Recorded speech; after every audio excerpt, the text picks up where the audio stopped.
All right, welcome into the Auburn Live Basketball Show. It's the first one. I'm Justin Hokanson from AuburnLive.com. With me is Jay Phillips, contributor for AuburnLive.com as well. Jay, what's up, man?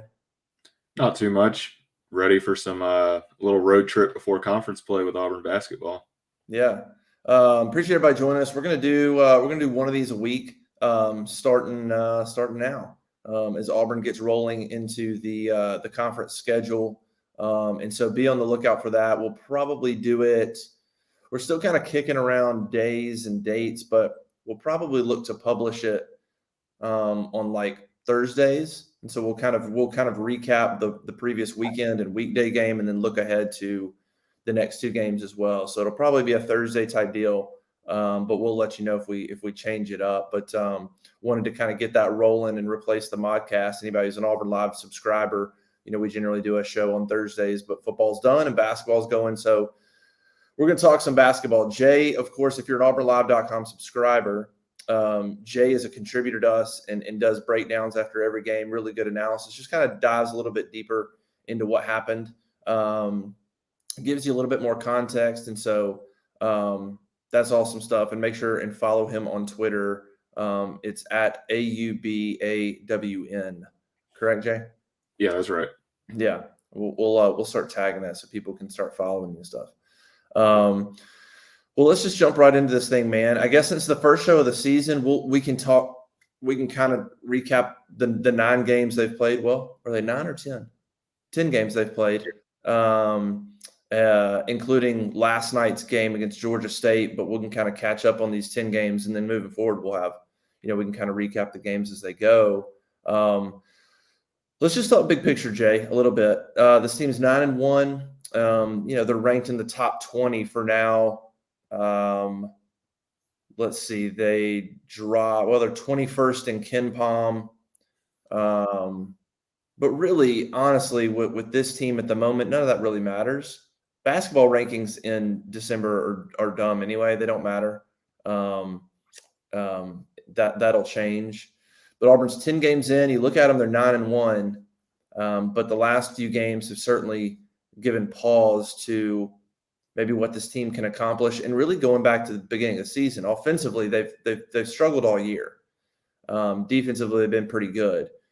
What are kind of your overall thoughts, your general thoughts on this team 10 games in, on what you see, good and bad, and just kind of how this team's shaping up? They got 2 games left before conference play. But what's your general overview of this team 10 games into the season, you think?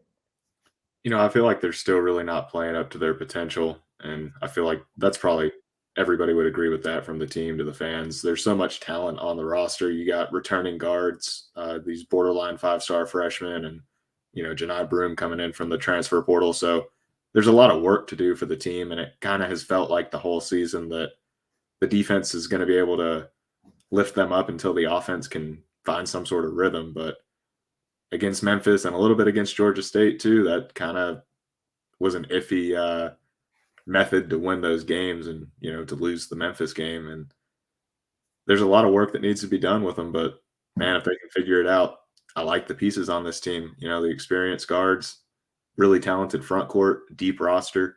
They got the defense to do it. Lots of problems though for now. Yeah, there are some issues that are glaring, and some of them carry over from last year. I mean, shooting the 3 is an issue. I noted, or actually Ellie, who's our intern, and she kind of covered the game last night. But you look at Auburn's last 5 games, 4 of them they've shot 25% or less from 3. So 4 of the last 5, they're shooting under, and really they've had some pretty bad. I mean, 3 of 12 against Georgia State, 6 of 24 against Memphis, 3 of 16 against St. Louis, and then 5 for 21 against Northwestern. And really, I mean, Texas Southern, they were 7 of 27, so basically 25%. South Florida, they were 5 of 25. Georgia Mason, they were 4 of 25. So 3-point shooting is a massive problem. for this team. That's the most glaring thing. And then, of course, that affects their overall shooting percentage. But that is just a huge weakness with this team. And I don't know if it's going to get better. I mean, they are who they are. I guess it could get a little bit better if they could start knocking down some shots, but it should be better than 25%, but it's not going to be 37%. It's going to be probably 32, 33% would be nice for this team. So you see some of the same issues you saw last year when teams started trapping Wendell and doing some of that. There's times where he struggles to get things rolling. Defensively, they're really good. They had a lapse against Memphis, but you see Memphis is a pretty good team against Alabama, and they did some good things against Auburn. So defensively, I still feel like Auburn's good. What they're going to I think one of the biggest things with this team is when they're focused and energetic on defense, they're good. If they start losing their focus on the offensive end, or if they get down in a game, what it looked like to me in the Memphis game, for instance, was a pressing. They started to press a little bit, and that almost caused them to lose focus on the defensive end because they just felt like they needed to go score to try to come back.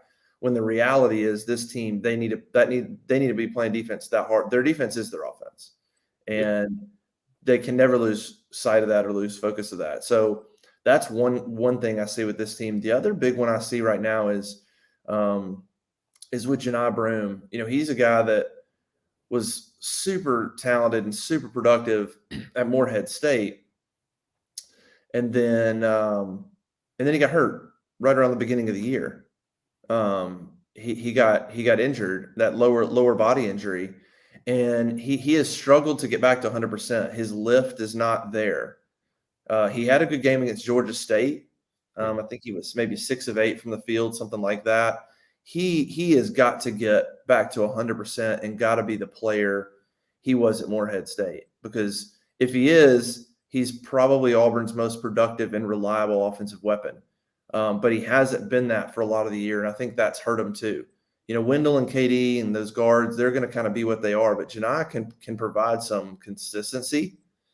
So, similar to how Jalen can. Sometimes Jalen Williams disappears, but the way the season's going, they may need to target him more and make him a more focal point. But Janai is a guy that I look at he's got to be better, and part of that's his health. I mean, he just some of the games where he's just been inefficient down on the low block, and he needs to be a guy that when things are struggling on the outside, guards are struggling to get shots, whatever, they can get it to him and work through him. So those are kind of two glaring things to me: is staying focused on defense, and then Janai trying to get him healthy. But there is no question this team's got they've got some issues, and I don't know how much of it is personnel. I don't know how much of it is mental attitude.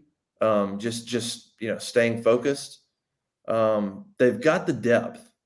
They've got to figure out how to keep that going, and everybody. Because the problem is if they start playing poorly, like that Memphis game, or if they get behind, well, that depth is going to shrink.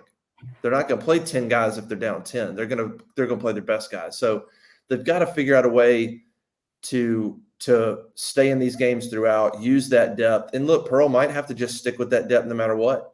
If it gets in a game like last night against Georgia State, right? Trey Donaldson played. How many minutes did he play last night? Let's see. He played. Where's he at? 8. It says he played 8 minutes, but he hadn't played lately. He hadn't played barely any. Yeah. And so you saw Chance's minutes go down, Trey's go up. So it may be a thing where Bruce is just going to have to really trust that the depth will play its part. Because as soon as he pulls away from that, if he pulls away from that and tries to just play the best players, I think Auburn will struggle more potentially. And I know, and it's sort of a counter. A lot of people think they should limit. I saw a lot of comments on our board, Jay, and I don't know how you feel about this, about playing less players. And I'm not sure, man. I think the depth in getting everybody to play at 100% when they're in there, get after it, then you're out, somebody else is in. I think that was their MO. And I think if they play less guys and put more minutes on the best players, I think that'll hurt them. I mean, that's going to happen a little bit in conference play. You're going to trust more players than others, but the best they can, to me, they need to try to stick to that 10-man rotation the best they can, because I think it's a weapon. Yeah, I agree. I wish they would solidify the rotations in that, 10-man rotation or the lineups in that rotation a little Yeah, bit that's more. fair. And, just like Wendell Green and, whoever, Janai Brome and, Zep Jasper, whoever's playing well out there, I wish they'd give them a little more run here and there. Just stick with those hot hands, stick with your core for a game. Even last night, and it ended up working, but Wendell Green kind of sparked that initial run against Georgia State. And then, he had those two really tough takes, and they subbed Trey Donaldson in for him. A lot of times I feel like that kind of move throws off the momentum. And last night, Trey Donaldson just picked it up and ran with it. And Wendell Green came back in and picked it up and ran with it again. So maybe you're right. Maybe they can stick with that depth. But there's been other times where I just feel like the offense is out of rhythm and that the rotations and, subbing guys in. One thing that I've said a lot is you've got Alan Flanagan, Katie Johnson, and some of these other guys starting on the bench. I feel like it's sort of a rush to get them into some games. And, it's just kind of like the only reason we're subbing them in is because they're not starting or, something along the lines of that. And there's just a couple things here and there, but overall, I think the depth and the rotations are a good thing for this team. Like you're saying, they got to rely on defense and they got to play intense, and they can't take plays off, or else it's just going to work against them, twofold because of how important the defense is to this team. So getting that depth, allowing guys to stay fresh, allowing guys to stay aggressive, not having to worry so much about fouls, I think that's really important to this team too. Yeah, let me correct myself. I was looking at the stats and I didn't realize that I had first half selected. And so that's why I had to look on my face when I was like looking at minutes. I was like, what? Trey Donaldson played 18 minutes against Georgia State. Yeah, I think actually Westry was the only player in single digit minutes last night. Yeah, Westry played 8. Leor Berman played 5. Okay, yeah, that's right. But yeah, and so Trey playing 18. I mean, that's by far in terms of as now that the season's gotten going, especially since Westry has come back, that's the most run Trey's gotten. And he played fine. He had 3 fouls, but he had 3 steals. He had 3 assists. He had a couple rebounds. And then he had all those points in like the last 13 minutes of the game, basically all his stats. And then a couple of buckets to get 6 points. But yeah, you look at the last 12 minutes of the game for Trey Donaldson. It was a 44-41 game. Auburn was up 3. He came in with 13 minutes, and then Auburn was up 4. And then during his time in those last, he came in with 13 minutes, and he didn't go out until, he went out at 9:40. And then 9:14, and he came back in at 7. So he basically, the last 13 minutes outside of 2 minutes, played all of it. And he had assist, a rebound, a made layup, a made 3, committed a foul, committed a turnover, committed a foul. But then in the last 2 minutes, he had steal, assist. So, I mean, he came in and was productive. And that's a pretty intriguing thing to see. And let's see if that develops, because honestly, of those freshmen coming in, Trey was, and if you count Janai in terms of newcomers coming in, Trey was easily the least talked about. Chance is super talented. Juwan Traore and Janai all for good reason. Trey was the physical guard who played football, played basketball, seemed to be the most raw, probably. We'll see kind of how his minutes go. And that's kind of how it was until the last, until that Georgia State game. And I remember even talking to some people in the program. That's sort of how he was viewed. I mean, his minutes were probably going to go down as other guys got healthy, and he was going to kind of be that third point guard, emergency kind of guy. But you see some of the issues that Chance had against Memphis. He had a rough game. And you give Trey a shot, and he played well. Let's see where it can go from here. I mean, that's a development right there. That's one where you look at that you weren't necessarily looking at that going into the season as Trey being a kind of guy who's going to play 18 minutes in a game like that in a close game. So I'm curious to see, can Trey go on the road against USC and Washington these next 2 games? Does he get playing time there? Or was this a 1-game thing? Does he come back and get very limited minutes, or can he come back and give you 11 or 12 minutes against USC and play okay, and give 11 minutes, 12 minutes against Washington, play okay, and go into conference play, and you're like, okay, we now have another guard here that provides a little bit of stability and toughness. That's the one thing Trey brings. Like, I don't know if it's the football background. He's a dual sport guy, but he's a tough player. He doesn't back down. He does not back down. And sometimes in a game where you're struggling, or you need to come back, or you just need to balance things out or right the ship, sometimes a player like that can bring you energy. So what KD does so well when he does it well, like when he does good things, KD's energy and his effort can lift the whole team. Trey's got a little bit of that in his physicality. And maybe if he comes in there and can play a little bit until Chance can kind of get his feet, because Chance is 0 for 3 again. Hey, I don't know what's going on with Westry. He was really good this summer. It was fantastic. He had the injury. And since he's come back, he hasn't really he's not himself yet. He's not himself. He's had a couple games where he's had some good assists, but he's a better shooter than 0 for 3 from 3. I mean, I don't even know if he's hit a 3 this year. He's better than that. I've watched him in practice. He's a better shooter.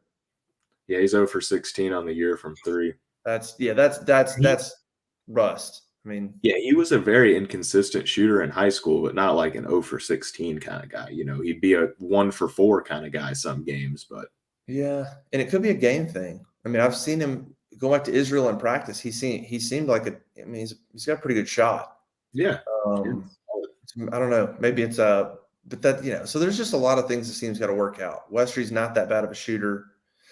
You have somebody like Wendell who, again, Wendell's your starting point guard, but 11 of his 17 points come from the free throw line. Now, he shot 15 free throws. I'm trying to see how many he shot late. Let's see. Well, no, he hit a lot of them in that stretch with 13 minutes left. It's not like this was it's not like a bunch of late free throws where he was getting fouled. So, I mean, he got to the free throw line 15 times, which is impressive.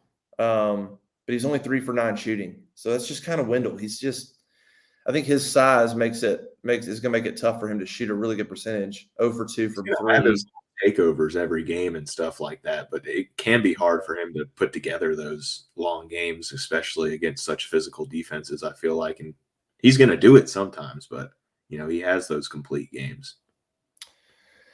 It's just kind of, you look at the box score from Georgia State last night, and it's tough to look at Zep Jasper 0 for 3, Chance 0 for 3, Yuan 0 for 2. Those guys are going to play a lot of minutes, and Yuan, Chance, and Zep, those are good shooters. I mean, those are scorers. Those are guys who can score the basketball. Zep, I know, is a defensive guy, but Zep's got a good shot. And you hate to see multiple guys like that 0 for 0 for 0 for in a game. I mean, that's not great. It was really Janai and Jalen Williams carrying the team. Those guys were combined for 33 points, and they were 14 of 19 from the field. Yeah, those guys were ridiculously efficient yesterday. 15 boards. I mean, those two guys right there were for a game, they were Jabari and Walker. I mean, it was 33 points, 15 rebounds, 7 blocks between them. So and they're not 15 and 7 between those two.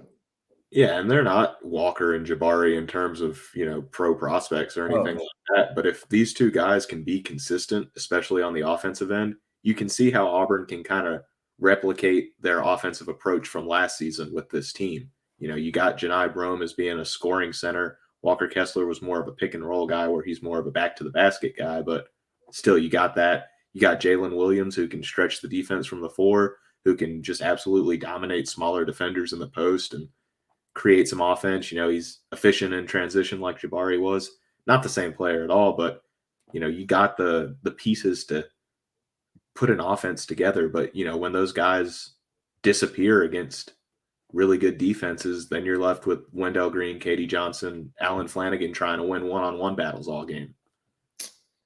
Yeah, that's a tough place to be. Be interested to see how Broome and Jalen Williams do against USC and Washington, because I do feel like their best games have come against weaker competition, which makes sense, but it's also one of those, Broome coming from Morehead State, you want to see him pick that, Bruce was saying it not too long ago, how he has to give effort every single play. where he didn't have to against Moorhead. And you get that out of Janai Brome, and it's hard to imagine that he wouldn't be successful against just about anyone. He's got such good touch around the rim at times, such a good shot blocker, really good rebounder. I agree. And Jalen, part of Jalen Williams there's times where I wonder in those bigger games, there's times where I feel like he's not part of the game plan or he gets forgotten. Of course, last year he played less minutes. So let's see Jalen against USC and get into conference play. And but Jalen at times can sort of disappear. Yeah. And I don't know if that's on him. I don't know if that's just the guards, doing the guard thing sometimes and shooting threes and driving, and he gets forgotten about. Jalen Williams is not a particularly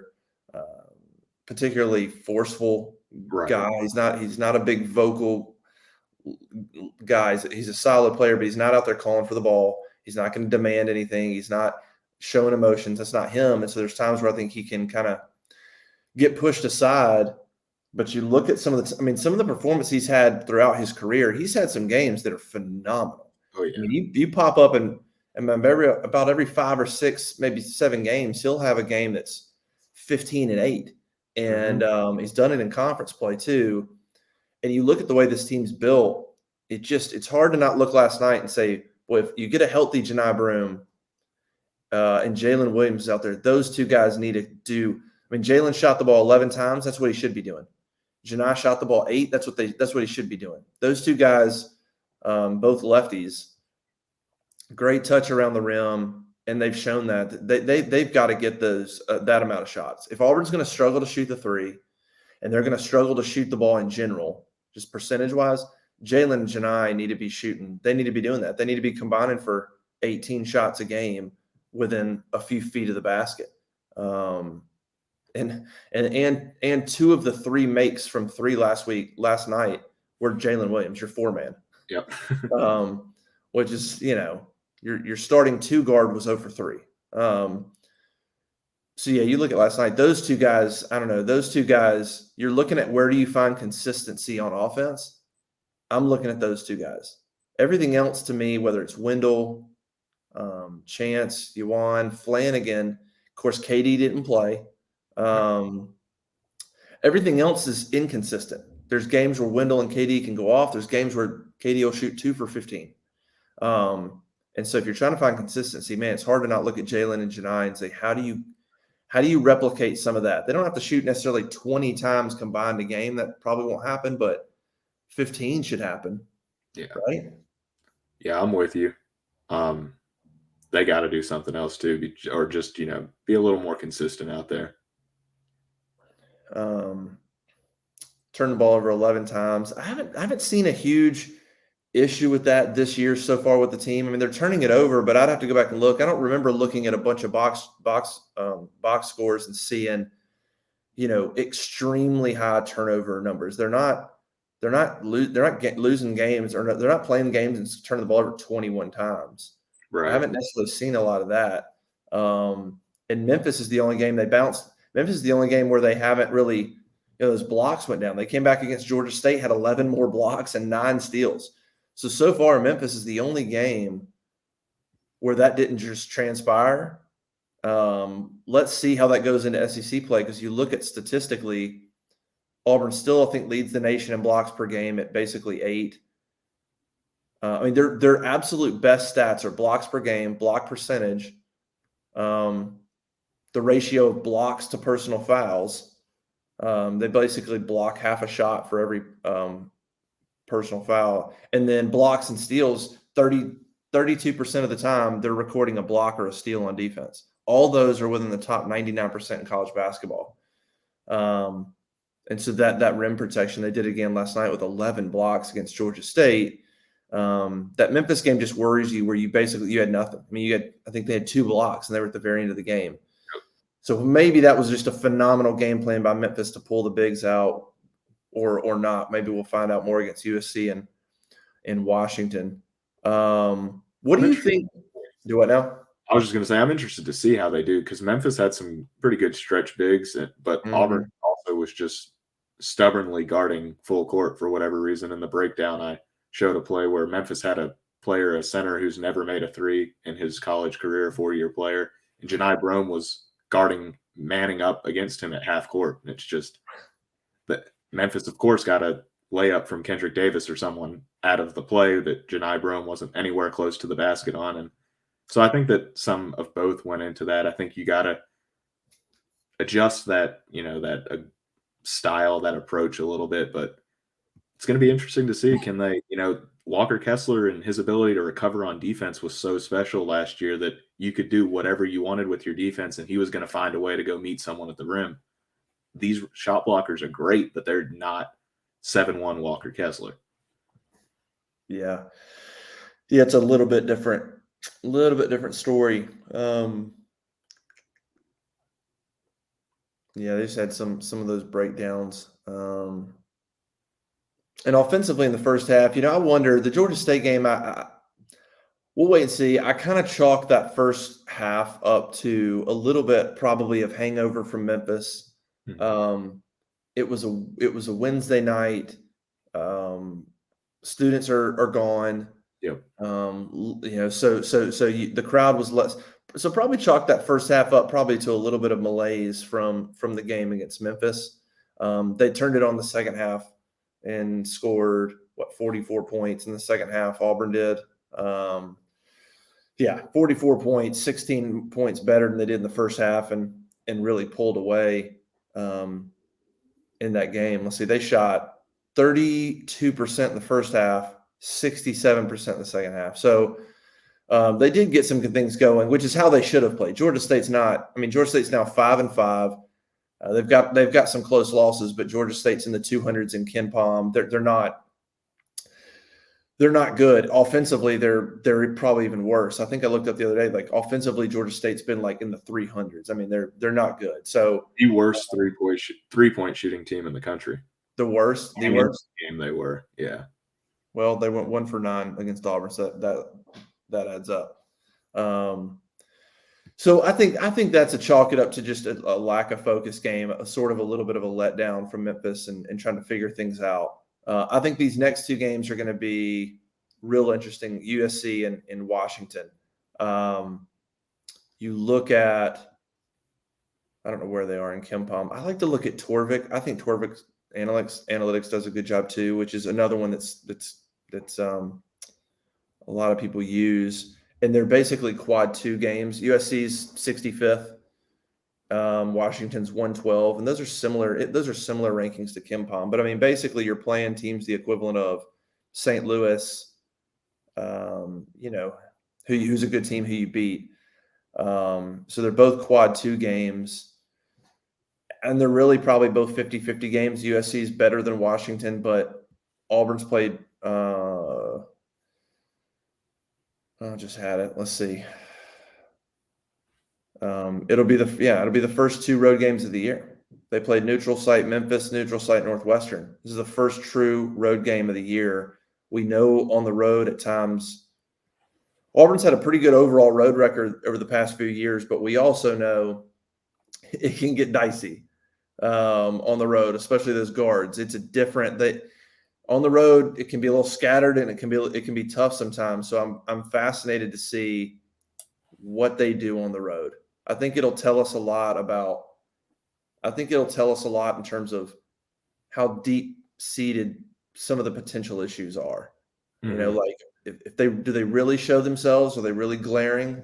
Or can Auburn do some things in these 2 true road games to sort of bounce back to show you a little hope? I think it'll be fascinating to see what they do in these two games. I really do.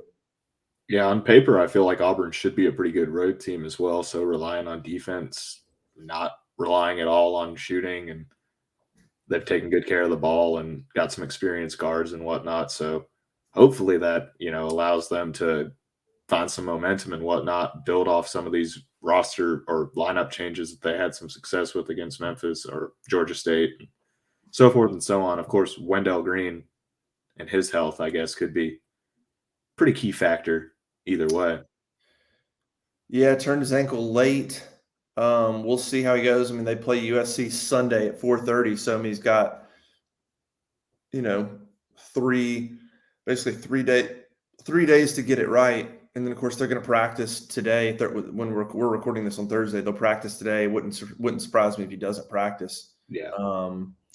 But yeah, I mean, Auburn's got to start to figure some things out. I mean, you look at the schedule. I mean, really, you're hitting conference play after USC and Washington, and you look at the SEC. South Carolina is struggling, but outside of South Carolina, Georgia's the only other team that's probably outside of the top 100 when you start into these rankings. Everybody else is Vanderbilt's going to be maybe right on the mark, but everybody else on that schedule is better than everything you've played. I mean, that's the other thing is you look at this Auburn team, they've played an okay non-conference schedule for probably the kind of team they are. It's maybe been a little beneficial, but it hasn't been strong. St. Louis is a good team. You beat them. Northwestern has shown themselves to be a good team. That was a rough one, but you won. And then Memphis on a neutral court, and you lost. And really, you got dominated in that game. I mean, the score was relatively close, but Memphis, dominated points in the paint, dominated the boards. Like Memphis was the better team, period, that night, that day. So everything else from here on out is essentially better than outside of Memphis is pretty much going to be better than anything you've played. Yep. Yeah, it's going to be interesting to see what they do. I feel like, getting the increase in competition, talent, whatnot could be good for this team. Could force them to, like that Georgia State game, that first half, it just did not feel like they were excited to be playing. And you get some better competition. You get a little more aggressive, a little more motivated to win, and maybe a couple other things will fall in place. Hopefully you get some of those guys who've been perceived leaders who can, see the necessity of stepping up for these next couple of weeks. Yeah, and it's going to be, I mean, guys like Wendell, KD, those are your experienced players. Jalen Williams, that they've got to be. That's probably my biggest question mark with this team going in. It wasn't talent. It was, where is your leadership coming from? And where is your consistency on the court when times are tough? Where is your consistency? Because Wendell can have his moments, good and bad. KD can have his moments, good and bad. It's needing those guys to take the next steps and be mature college basketball guards, like mature guards, leaders, tough guards. They can't be the erratic ones, and they kind of still are. And so you look at when they're on the court, Jalen Williams is a solid guy, but he's not vocal. He doesn't say anything. Janai is an emotional guy, but I think he's still trying to get his health and get back. Zep's kind of that mentality you want. And so I just think they need a couple of guys on that team to take complete control of that team. Jabari was that guy. Yep. You didn't question. Jabari had that fire. That they need one or two of those guys to make the right decisions, be the mature ones out there, and to lead that team on and off the court to making good decisions, not letting the emotions get the best of you. Wendell can, I think, potentially can be that guy, especially at the point guard position. But that's what they need. They need a little bit of growth, a little bit of maturity, a little bit of toughness from this team, and they'll be in a lot better position. But we'll see. I think these next two games are going to do a lot. Regardless, I'll say this before we go. I think regardless of how the next two games go, and obviously, if you're Auburn, you want to win them, and there's things you want to see. These two probably at this point of where Auburn is as a team, this is probably going to be good for them. Yeah. I think it's. I mean, it could go both ways, but I think ultimately, if they're going to have a good season, this is going to be good for them. They're struggling a little bit right now. I think they've probably lost a tad bit of confidence the last couple of games. Kind of like what's going on? How do we figure things out? Now you're going on the road, true road games back to back across the entire country. And it won't be easy. It'll be challenging. And then you come back and you start conference play. So it's probably good timing for them to go be thrown into the fire with these two true road games and figure some things out. Go through some adversity. Be away from Auburn Arena. Neville Arena. Get out of the other neutral site game was Atlanta. They played a couple games in Cancun, but go in some hostile environments and try to start developing some chemistry and some toughness before you start conference play, because it gets going with Florida and you get rolling. So I do think there's something to gain from having these 2 games when you're having them. You come back, you have a week off before Florida, and then you basically have another week before Georgia. So they play Florida on that Wednesday, and then their second conference game is the next Wednesday. So go play these 2 road games, and then you've got essentially 2 weeks where you play 1 game. So it's not a bad setup. No, yeah, that could definitely work in their favor, and they don't need, this team, if they can keep playing defense, not the way they did against Memphis, but the way that we think they can, if they can keep playing that level of defense, just a couple of improvements, just a little bit of maturity out of those guards are going to go so far, because when you have a defense that can hold really good offenses to 60 or 70 points, that makes every basket you get so much more valuable. Looking back at those Virginia and Houston teams of the past decade or so that have just been, even the one that Auburn lost to in the Final Four, it was just that team. It was like if you could make a 3 against them, it felt like you went on a 10-0 run. And it's the same thing for Auburn's offense. If they're playing defense at that level, they make a couple of shots, that is an extreme deficit to come back from if the defense is clicking. Yeah, I think it'll be interesting to see. The other thing, and again, as the season goes on, we'll figure it out. But you look at KenPom, Auburn has a top 10 defense in the country, but you look at opponents, the adjusted offensive efficiency for Auburn's opponents, they're ranked 220. So the combination of offensive firepower on the teams Auburn's played hasn't been great. So they've definitely feasted on some teams that aren't that good offensively. So we'll see how that defense holds up. I think the offense is going to have to improve. Defense is going to fall back a little. They're probably not going to be a top 5, 6, 7 defense in the country, but they're going to be good.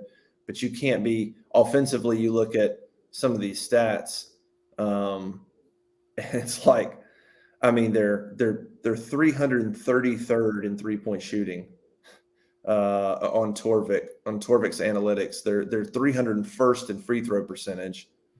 You can't be doing that. You're not going to win games if you're shooting 28% from 3 and 66% from free throw line. My gosh, there's no shot. Your defense literally would have to be top 5 for you to win games in the SEC if that's how you're going to shoot the basketball. Yeah. And those things are going to fall off. So we'll see, man. What are your thoughts going into USC Washington? How do you think they fare? I like the matchups on paper again, just because USC is pretty talented, but they're not a great team, really. They got a pretty good front court, and that'll be a great test for Jani Brome and Jalen Williams. And if they're if they're 90% of the offense again, that could be tougher than expected. But Washington as well, they're going to play some interesting defense. They're going to be able to frustrate Auburn a little bit, but it's not a team that I've circled as being a scary one, but maybe that's just because I'm looking ahead to conference play as well. Both could be losses for sure, but like you were saying, I think these come at a great time for Auburn. I think the worst case scenario here is that Wendell Green can't play in them, and you got to throw Trey Donaldson into the fire a little bit. But if he can learn from it, and either way, you get some good experience for him. You get that point guard position humming a little bit more, and I'm excited about it though. I think that they're definitely going to use it to improve, whether they win them or not. It's going to be one of those that your first true road games of the season, and completely, all the way across the country, there's no way you can't get exposed a little bit and find some ways to improve. Yeah. Should be a good one. They play USC 4:30 on Sunday. That game's on ESPN, 4:30 Central, and then they play Washington. It's a night game. Wednesday at like 8:30, or maybe it's 8. Yeah, and it's on Pac-12 Network, I guess. Oh, gosh. I think. I think I saw on Auburn's schedule it said it was the Pac-12 networks. So I'm not sure. I was trying to see what that might, if it was for sure. Here we go. Let's see. Yeah, Pac-12 networks. So I don't know what that is exactly. So I guess if you have some kind of package with YouTube TV, maybe, or I don't know. I Yeah. use YouTube TV anyway. Yeah, I think same I here. have a Pac-12 network maybe, but I just never That watch it. sounds familiar, but yeah, I mean, I would have never tuned in.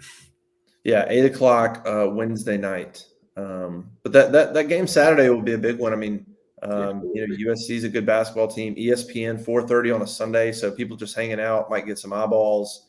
You can see Um, them building some momentum with a game like that too. It's not yeah. a top 25 team by any means, but USC is legit. They got some real, five-star-ish talent on that team, and a win there would probably feel pretty good. I would think so. I was trying to see what USC's done this year. Let's see. Where are they at? They have see if they've played anybody worth. They lost by 7 to Tennessee on a neutral court in overtime. That's impressive. Yeah. They lost by 5 to Wisconsin on a neutral court. And then now they're bringing a 4-game winning streak into the game. Beat California, Oregon State, Cal State Fullerton, and Long Beach State. They beat Alabama State. They beat Vermont. They beat Mount St. Mary's, BYU.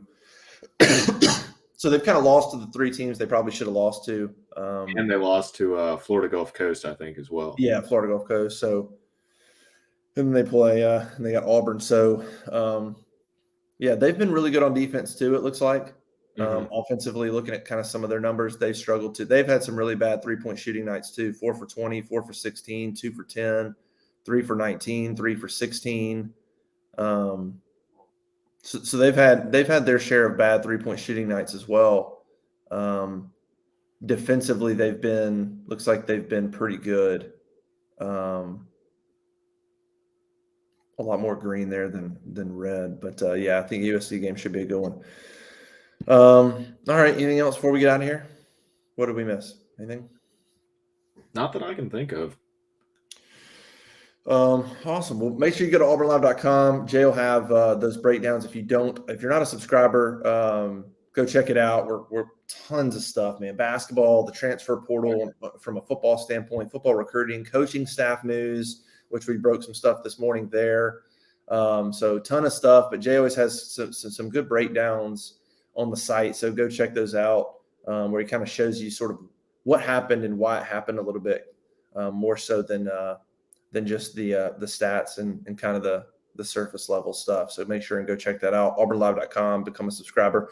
Subscribe to our YouTube page. If you're watching this on YouTube, subscribe and click the notifications. That helps us. I don't know. I don't work for YouTube. Just do it. I said it helps us. So just do it. And then we'll come back, I guess we'll come back next week. We'll talk about USC and Washington. Yep. And then we'll go ahead and preview Florida as Auburn gets going for this season as they try to make the tournament once again.